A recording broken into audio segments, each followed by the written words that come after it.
Hey guys, this is Emily Lopez, and today I'm going to show you how to frame a wall or build a wall and then put it into place. So in this case, I am building a wall, and you can kind of see over here, I have done my wall. I just need to add my blocking and my extra spots. And then here, this is the wall we're going to build. So this house is a stone house, and because I want to be able to mount cabinets in the kitchen in this area, we need to have a wall to attach those things to so we don't have to try to attach it to the brick and the stone.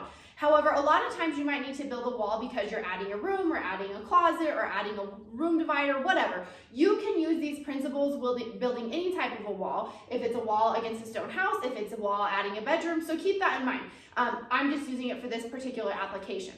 In this case, I am going to be building a wall with, I'm going to be using my chop saw, my miter saw to cut the wood, but if you don't have a miter saw, you could use a circular saw, and if you don't have a circular saw, you can use a hand saw. So if you don't have all the fancy tools and you're getting started, there's always a way. It's just a little bit harder, and usually it takes longer if you don't have tools, but you can still make it work. So I'm going to use my pneumatic nail gun, meaning I have a nail gun that attaches to a compressor, and I'm going to use my framing nailer.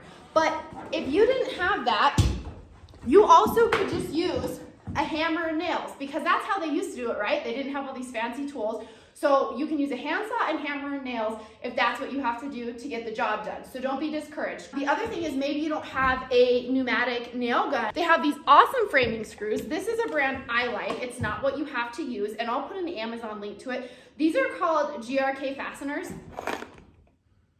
And this isn't promoted by them in any way. These just grab really well, and I think these are really nice screws for framing, and I've really discovered that I like them. So hammer and nails, great. Nail gun, great. Screws and a drill, perfect. There's so many ways you can do it. So the other thing that I would recommend you have on hand before you start is a tape measure, because you want to measure the distance of your wall and where you're going to put your studs. I like to have shims because a lot of houses, especially this old stone house, are not built level, and sometimes you have to shim things to make them level and how you want them. Along level, because a short level for something as tall as a wall, these ceilings are actually quite tall. You want something long to be able to see through the whole span. Is it pretty level? And so I like a long level. You can actually get a pretty cheap long level at your local hardwood store if you don't get one of the fancy brands. You also can get one on Amazon, so I'll put a link below. But I recommend getting one of the longer levels that you can find, because it's going to make it easier for you to get everything level. Let's go ahead and get started, and I'll show you how to do it. I always recommend measuring the wall at least 3 points on the end, the center, and the other end, just in case the space is not level. So what I've done is I've gone ahead and measured my marks on the base plate of my wall, so I know how many boards I need to cut. I'm gonna of course have a board at the end to make my structure. I'm gonna have a board at the end. And then when you frame, you should have a board every 16 inches, meaning studs should be 16 inches on center. And here's the cool thing. If you look at a tape measure, see how 16 inches is red, 32 inches is red, 48 inches is red.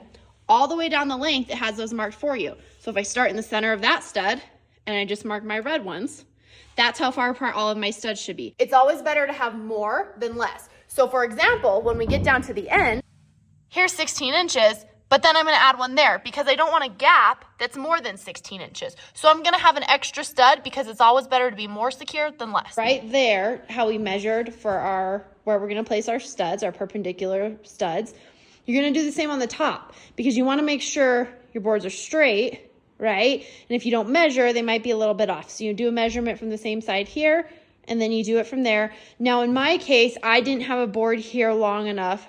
So what I did was I did one full length of board that ended there and a second full length of board there, and I'll just nail through both boards into the ceiling. So you could do that if you didn't have a board or couldn't get a board long enough.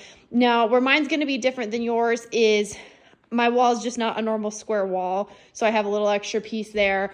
And then over here, I'm not putting that last board on just because I have all this junk in my way. So I want to be able to lift it into place, and then I'll add that last end board once I lift it into place up there.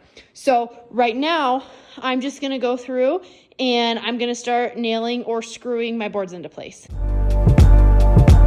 So I've built my whole framework with my pneumatic nailer, my framing nailer. But when you are putting up a wall, if it's really big or wide, and you have multiple people, usually you have someone at one side, someone in the middle, and it helps it all go up at the same time. When you're lifting a wall into place by yourself, sometimes you have to work your way across and things get a little wonky. So what I like to do when I know I'm gonna be lifting a wall into place by myself, even if I build it with a nail gun, I like to put some screws in because nails just naturally can come loose more than screws can.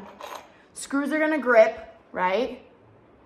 With that twist in there, it's gonna grab better. And so I have also added some screws throughout my framing on each connection, just so I have that better grab since I know I'm lifting this into place by myself. Before you commit to lifting the wall all the way up, do a little test lift to make sure you're comfortable lifting it by yourself. Then you're just gonna spend some time with the long level, making sure the wall is perfectly level up and down before you attach it at the floor and at the ceiling above. You always want to add blocking anywhere where the back of drywall is going to end, because you want the drywall, or I guess whatever you're putting over your framing, it could be paneling, it could be hardy board, whatever.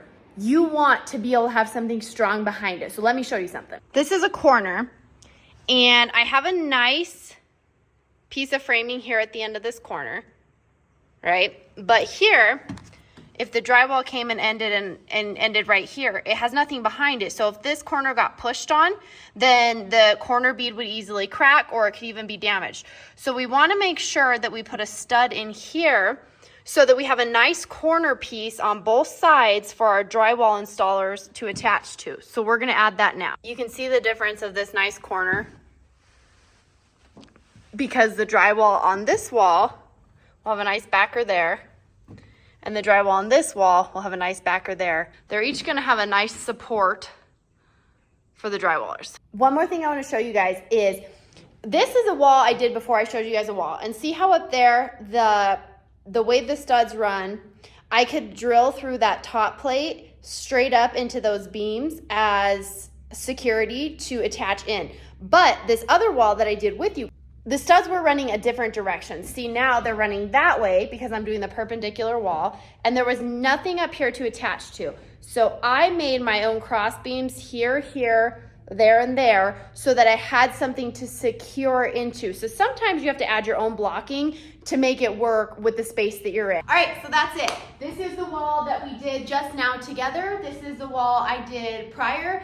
And you know what, guys, if you're a little bit nervous, a great rule of thumb I would say is to put your wall together with screws rather than with nails, because if you put them together with screws and you have a drill, it's really easy to take out a screw and put a screw back in and adjust it if you need to, rather than a nail where you have to pry it out, and gives you a little bit of a margin for error if you're nervous and this is the first time that you've done it. So that's it. It's super easy. Don't be afraid. You can do it. If you mess anything up, everything is fixable. Boards are just a couple bucks. You can always buy another board. So give it a try. You'll save yourself a lot of time, a lot of money, and you're going to learn a super valuable skill that you can use for years to come. So if this was valuable to you, I'll always ask you, please take a second, like this video, subscribe, and let me know what you want help with next time. See you later. And don't forget, you can DIY.